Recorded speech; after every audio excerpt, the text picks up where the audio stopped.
So we're at a major crossroads when it comes to the future of the species. And you're exactly right. The one thing that every culture all throughout society in every major religion has used to create and raise the next generation is now considered unconstitutional to talk about and promote.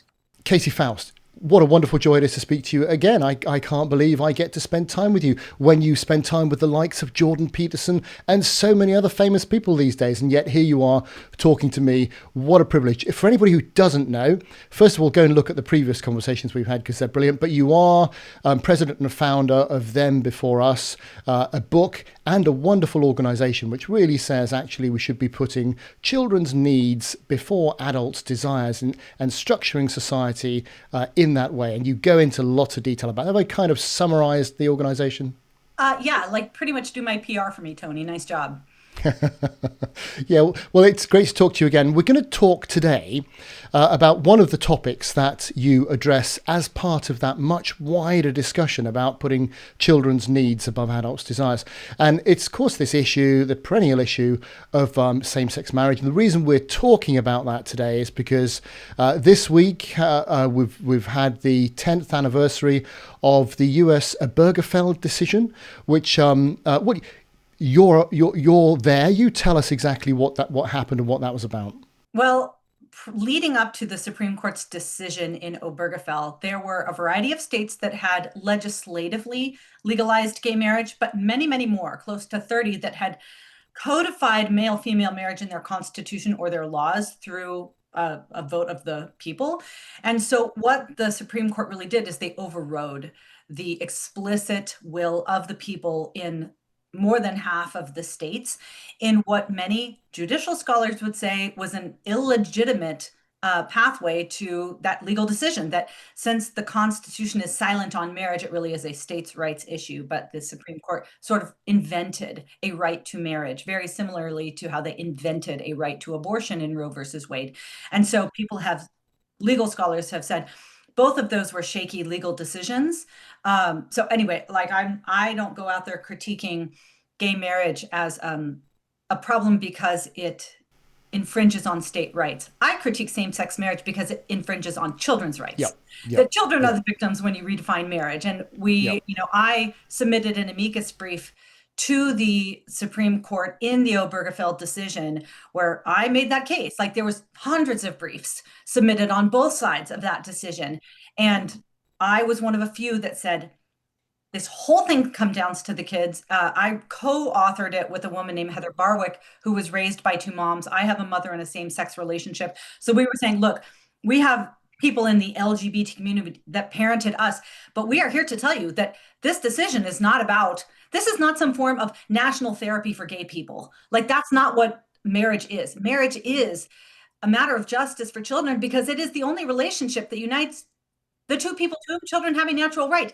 And if you make husbands and wives optional in marriage, you're going to make mothers and fathers optional in parenthood. Here's 30 kids who grew up with same-sex parents. Listen to their stories. How did it go? Don't do this to kids. They did it anyway. And 10 years later, we have like the worst I told you so. Like marriage has been redefined and parenthood has been redefined. Yep, absolutely right. And we can talk about Paul Sullin's research and other bits and bobs like that. You guys have a great interview with Paul Sullins. Everybody go listen to Tony's interview with Paul Sullins. Yeah, he's a good guy and he's done some really, and you've got just a resource of data, which is fantastic in the US, which we don't have access to that kind of data over here, where you've just studied the population for decades and you can just look back and see the results of things that happened earlier on in people's lives because you've recorded them and that sort of stuff. Amazing stuff that you've got to be able to access. We don't have that. But anyway, I wanted to clear up something first of all, because there's a lot of confusion over here. Sometimes we get the religious debates mixed up with the secular debate. And I want to clear that out straight away. So from a lot of our supporters, we have supporters, Katie, as you well know, tens of thousands from all faiths and none. A lot of them are Christians. a lot of them aren't. But the religious conversation is almost, and I don't want to undermine, I'm a Christian myself, I don't want to undermine that, but that's almost like another conversation, Yes. which is worth having. And I know what my position is, and I believe it's the biblical position, which doesn't support same-sex marriage. It supports man, woman. But I want to park that conversation for now. A lot of people want to have that conversation, and it's interfering with all sorts of aspects of the church. And we've got side B Christianity, whatever that means, which we might want to talk about later on if we have time, which is really causing confusion, etc., etc. But anyway, let's put that to one side. And I want to discuss the arguments from a secular perspective. Now, over here, we beat you to it with our same-sex legislation. Before that, we had civil partnerships, which you guys didn't.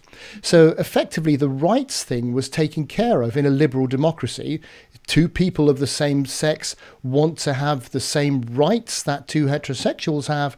We had law which dealt with that.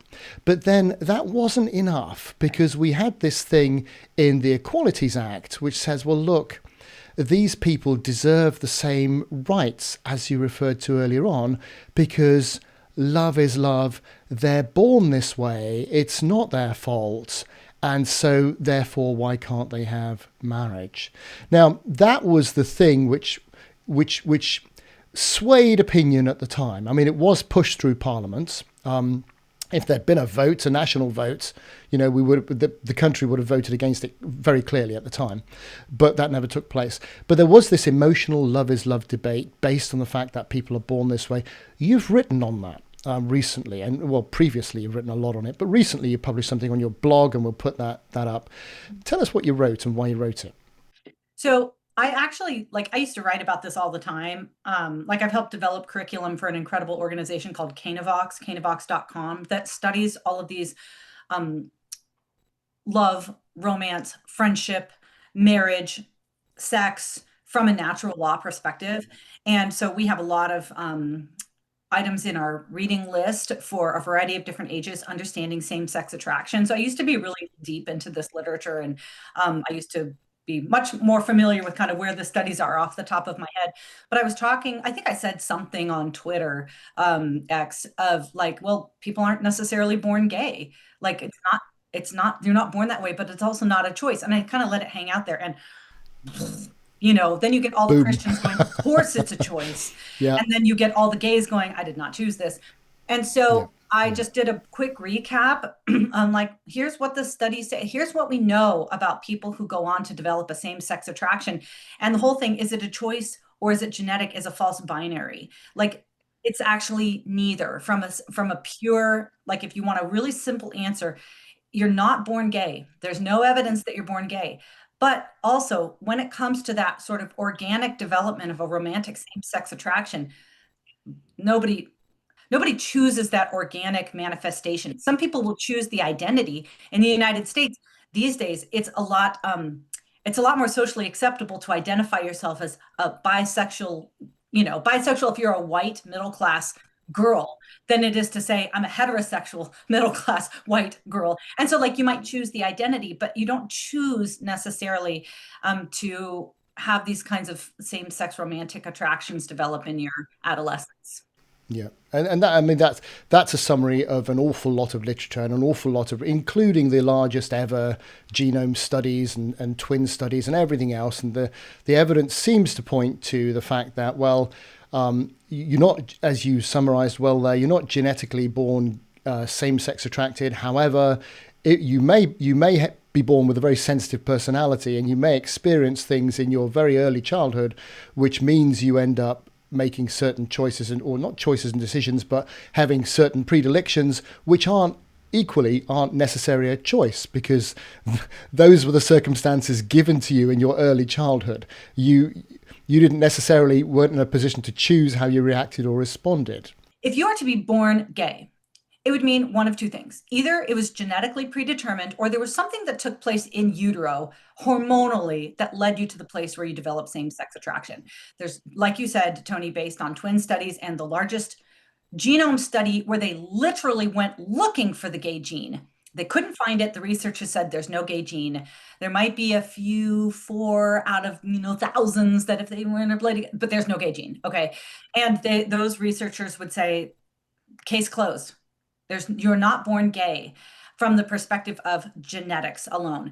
And then you can look at, well, are there hormonal influences that could lead you to develop a same-sex attraction?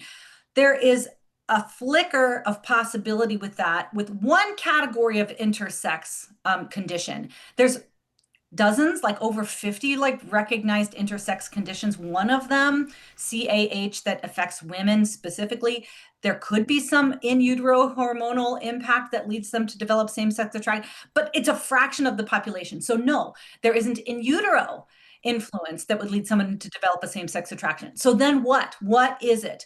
And so I go through kind of the main things that we know based on research, based on therapists who are working with people with same-sex attraction, and understanding the different factors that can contribute to that.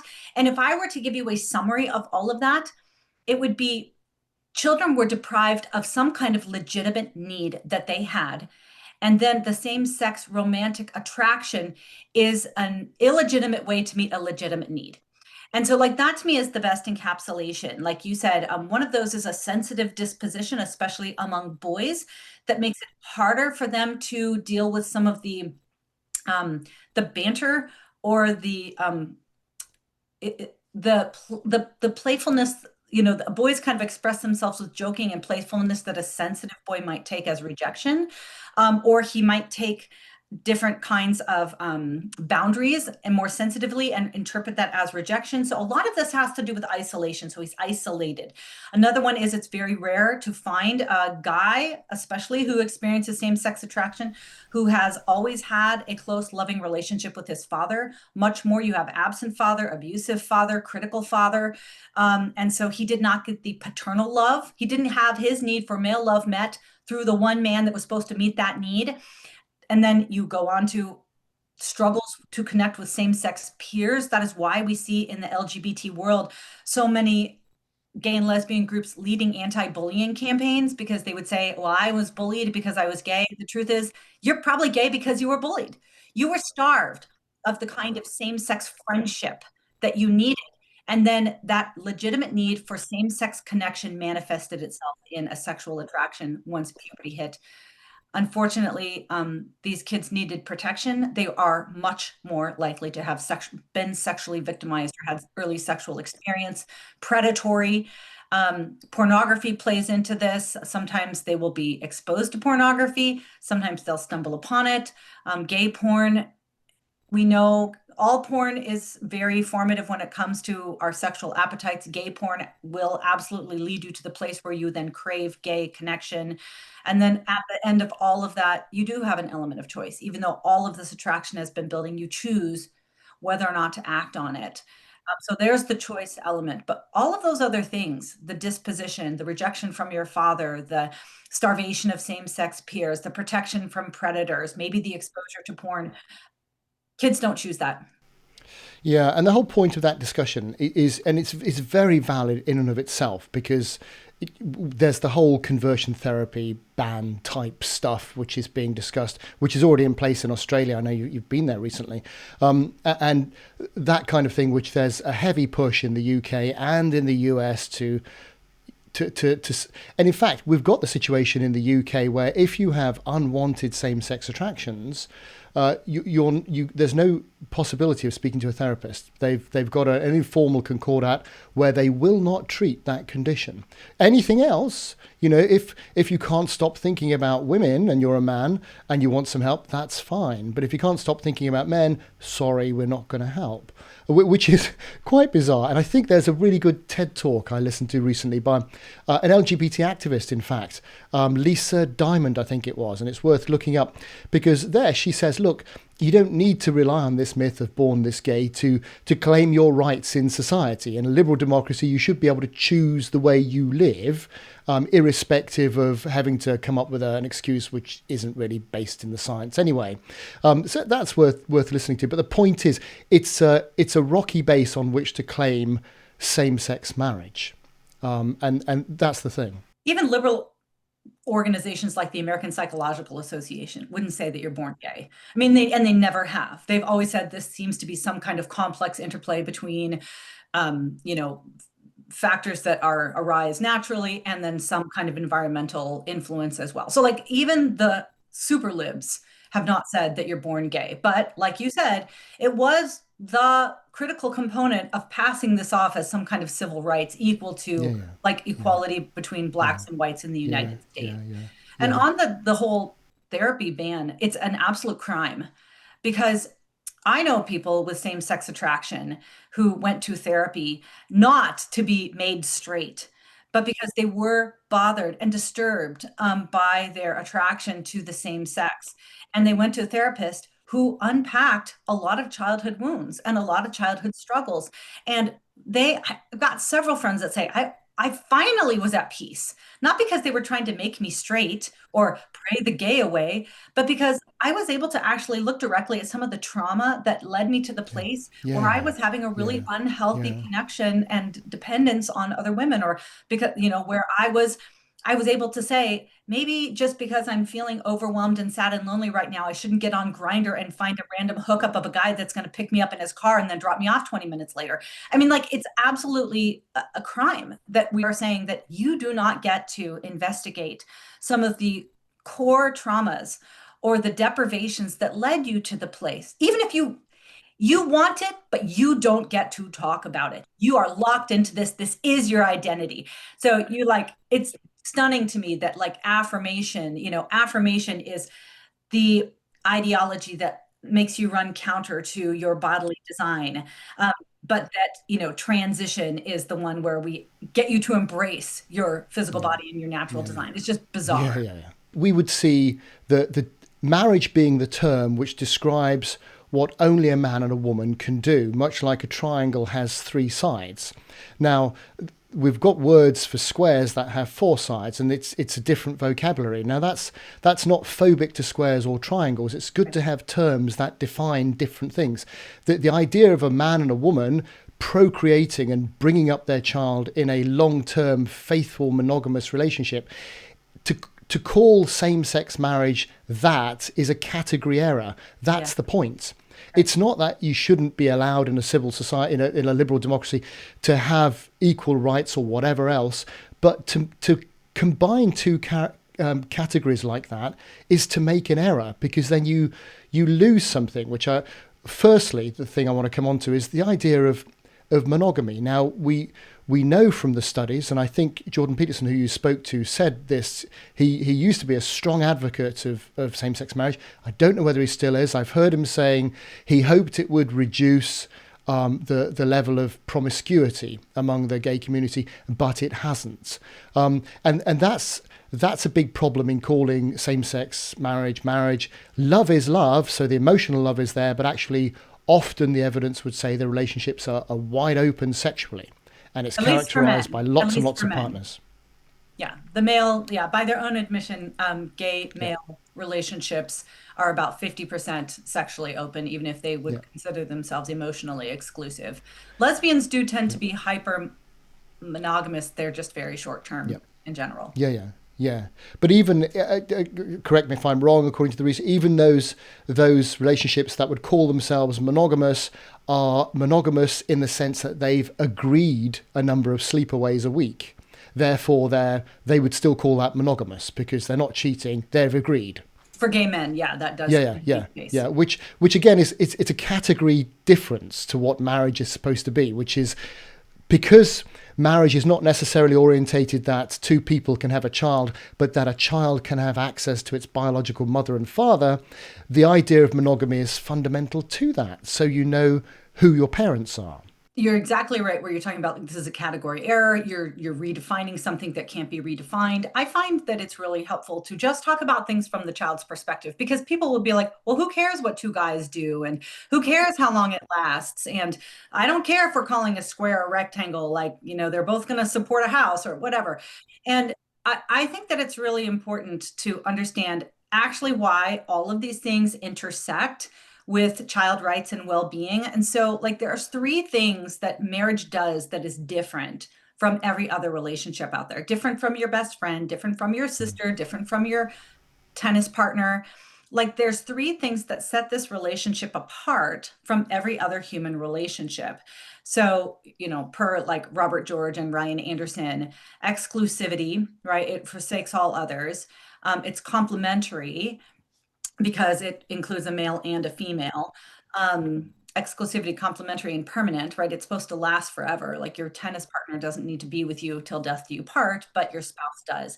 So these three different aspects of marriage actually have a direct connection with child rights and well-being. So the first one is exclusivity that we've been talking about. Why is that so important? It's because the child's own biological mother and father are statistically the safest, most connected to, most invested in, and most protective of the child.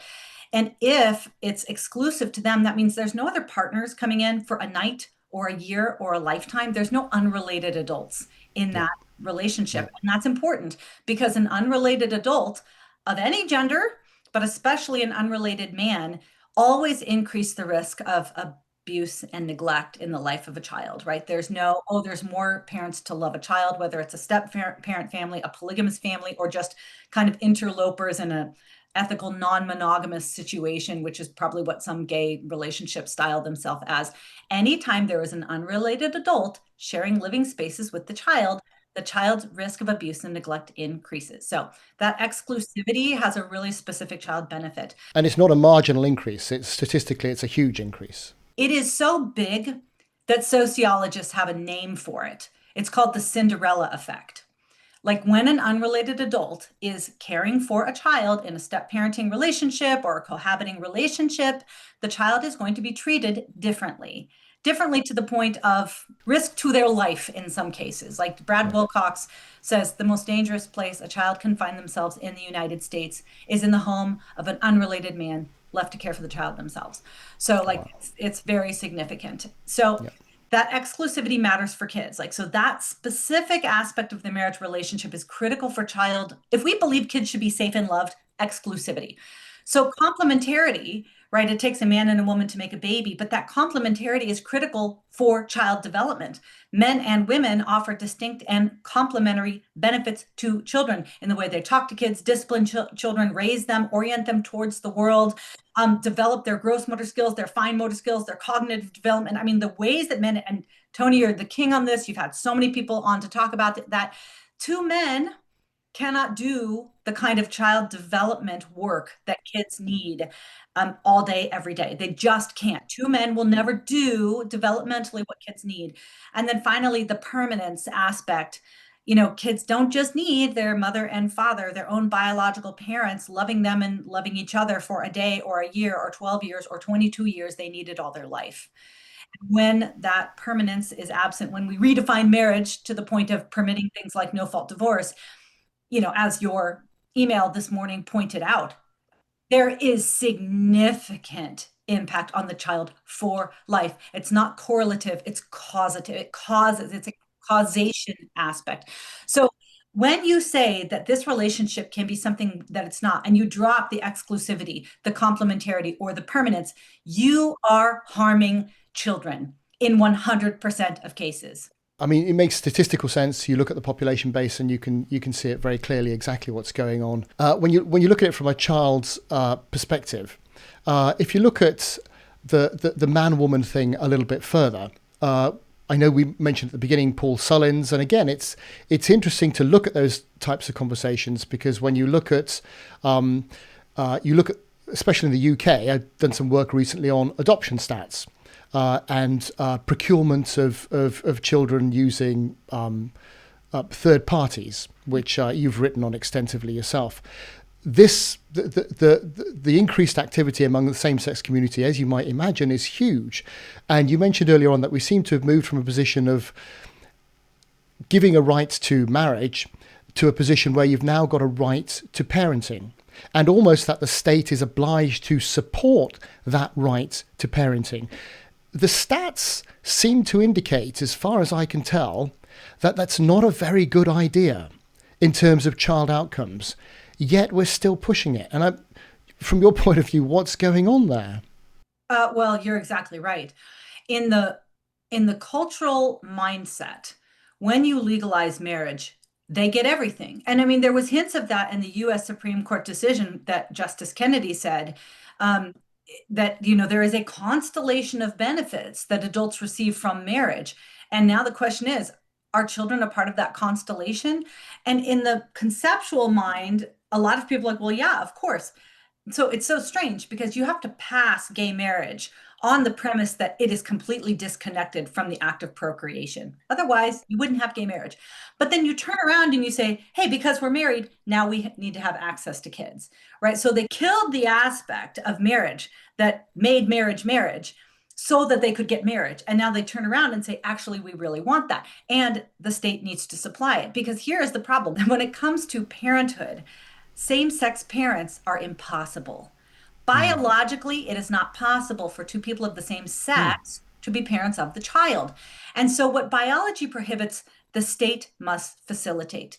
And so, what does that mean? It means rewriting parenthood laws. It means mandating two mothers on birth certificates. It means redefining infertility. So now it's no longer 12 months of unprotected heterosexual sex without a live birth or pregnancy. Now you can be situationally infertile because you're single or you're a same sex couple. And what does that do?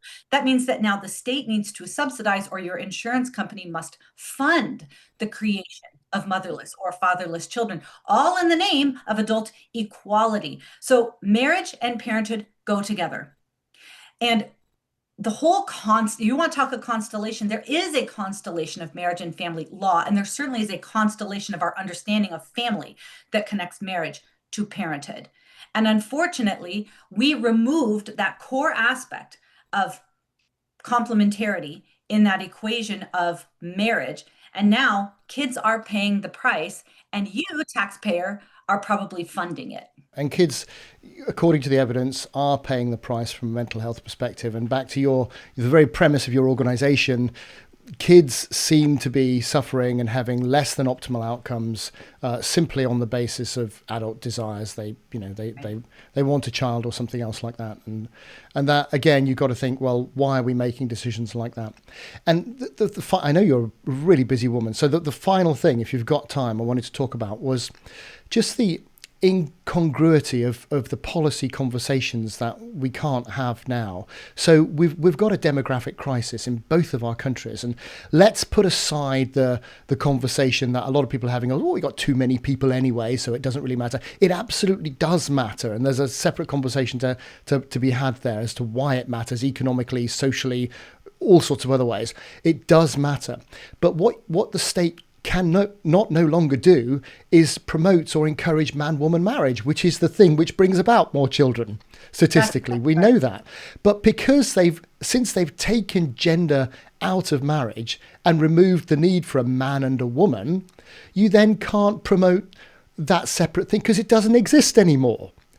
Marriage is just this ethereal thing where the state recognizes that one person likes another person for this particular period of time, which is why would a state get involved in who likes who anyway?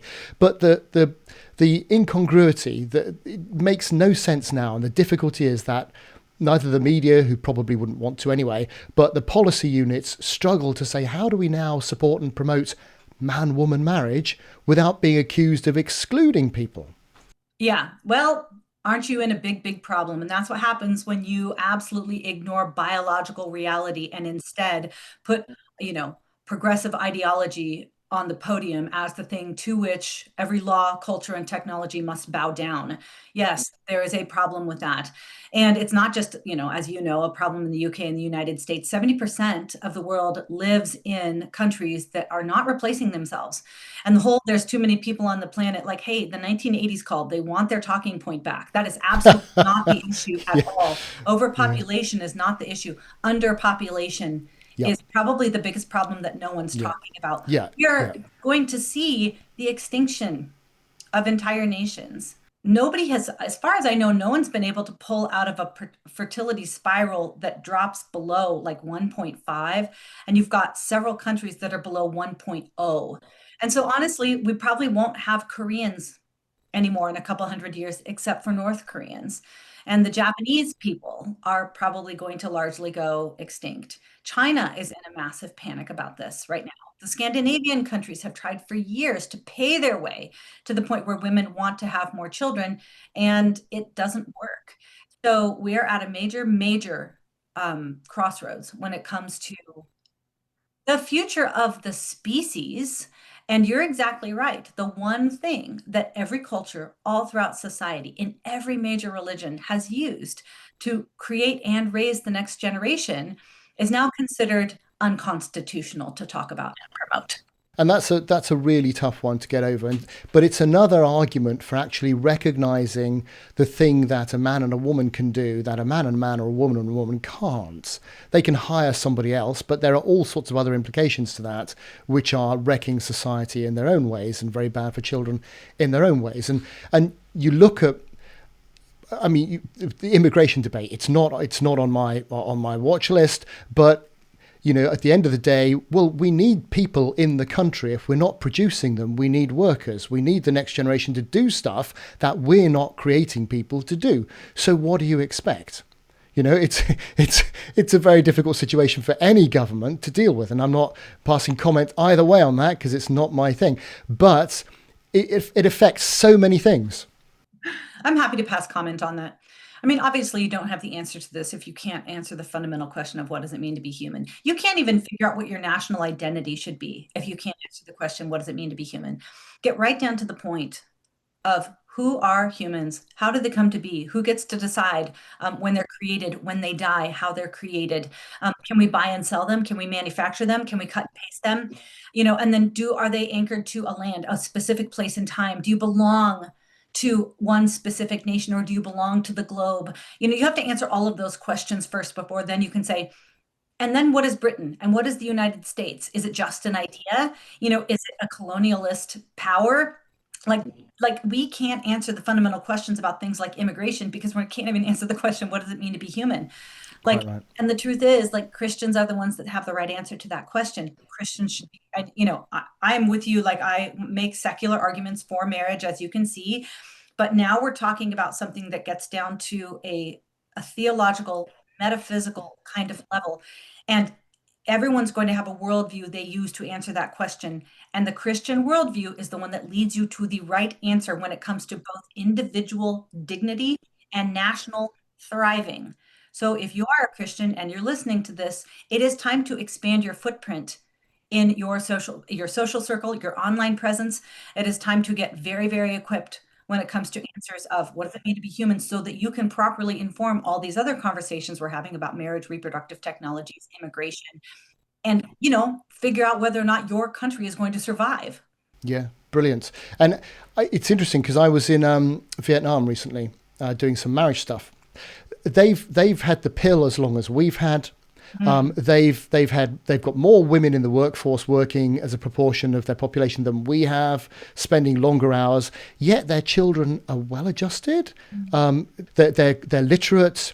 They're very well behaved. The society is ordered and structured. Some of the men are behaving badly in their marriages. Other conversation, which I was trying to address over there. And some of them were asking me, some of the civic leaders were saying, how do we avoid making the mistakes that we've made in the West as we become more westernized, around marriage and family and those sorts of things. And that's the fascinating conversation. And it seems to be that one of the key things is that intergenerational thing, which here we've lost completely. And how, if that is a key linchpin from a child protection issue, from a children first issue, how do we get that back? I don't know. I don't either. Vietnam's asking the right question, though. Like, we don't want to be like you. Yeah, how do we that's right. Okay, yeah, absolutely. Yeah, good for them. Yeah, good for them. Yeah, there we are. Listen, Katie, just tell us briefly, what are you working on now?